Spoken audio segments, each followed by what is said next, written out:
At the final of the professional match sprints, where defending champion Claudio Gallinelli in blue meets the pumped-up East German Michael Hubner.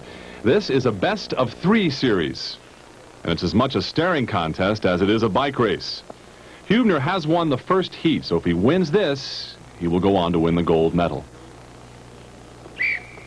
So on the inside, Claudio Gallinelli, the defending world champion, meeting for the first time in a sprint at any world championships, Michael Hubner, the East German, now a professional rider. And people often ask the question, why do the riders go so slow when this is in fact the fastest event in the world, the sprint?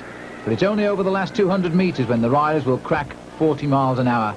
The moment the riders will try now to play cat and mouse. The man who has lost the draw, which is Gallinelli, has to lead for the first lap under the rules, and Hubner will want to keep him there as long as possible because the advantage of surprise will always lie with the second man. Times don't count in this race. There's no comparison at all with other events on the track. It is simply the first man back. It is the best of 3 matches so that all fairness can result from 3 meetings, and at the moment Michael Hubner is 1 to the good. So in fact he is 1 away from a gold medal. The crowd remain hushed in the stadium. Gallinelli stalks on the lower part of the track, knowing now that any attack will come above his right shoulder.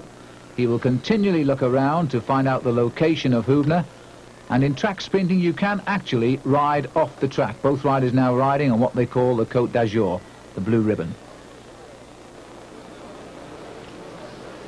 Hubner laying off his man.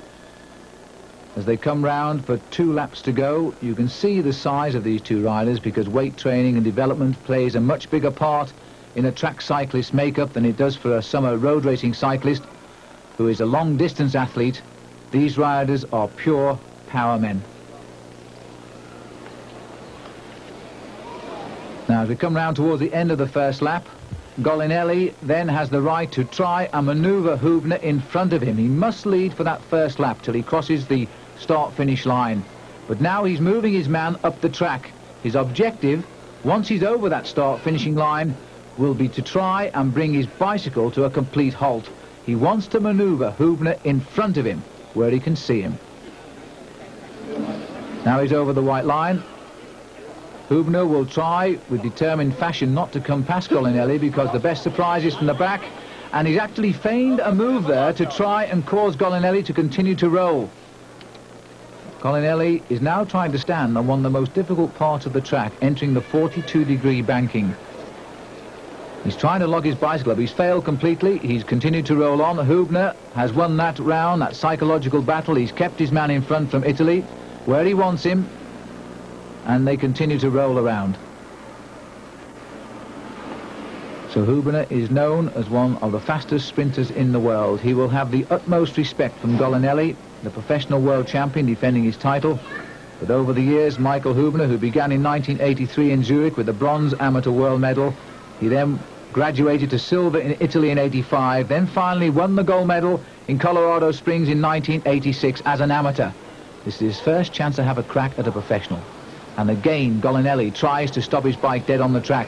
Now, if your bike actually moves backwards, and the crowd are appreciating this, if your bike moves backwards, the gun will fire and the race will be completely restarted.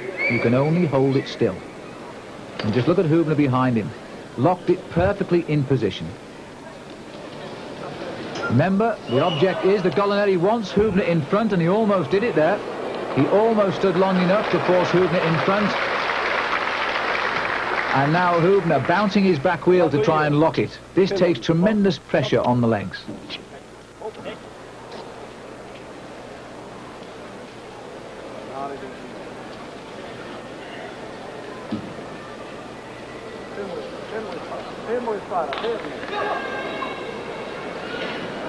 Well, the world record for standing still on a bicycle is actually over 3 hours, but not at competitive level.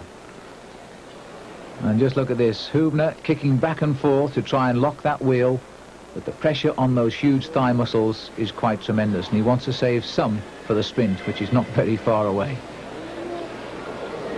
So, Hübner has decided to take the lead. Golinelli has won the round of the battle of the standstills. He's now got his man exactly where he's wanted him for the last 1.5 laps, and that's in front. He can see him now.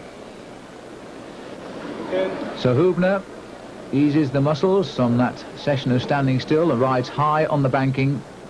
42 degrees this banking. He rides as high as he can because it now means that Golinelli must make his attack underneath him. So he constantly watches over his left shoulder. Now he looks down to his right. They're dropping lower down the track as the bell rings for 1 lap to go. 333 metres to go. The clock will start over the last 200 metres. If Hübner wins this, the boy in grey, it will be a World Championship gold medal. If Golinelli wins and he makes the break first, it will be forced to a deciding ride. Golinelli now gives every bit of energy he's got down the back straight, but look at the speed of the East German. Michael Hübner comes onto Golinelli's shoulder as they come off into the home straight now. Golinelli winding it up for a big sprint finish and gets it. 65 kilometres an hour. That is 41 miles an hour over the last 200 metres. Let's take a look at that again in slow motion. The power of the East German, and this is the first time he's had a crack at winning a professional gold medal. And as he comes up to the finish, straightens the arm, throws the bicycle forward, and the gold medal is his. And Phil, after that show of upper body strength by Hübner, I think Golinelli may be headed for the health club. Hübner gold, Golinelli silver, and Pates bronze. The second gold for Hübner in these championships. The East German on the medal stand today, and perhaps starring in Rocky VI. Next, we'll be back.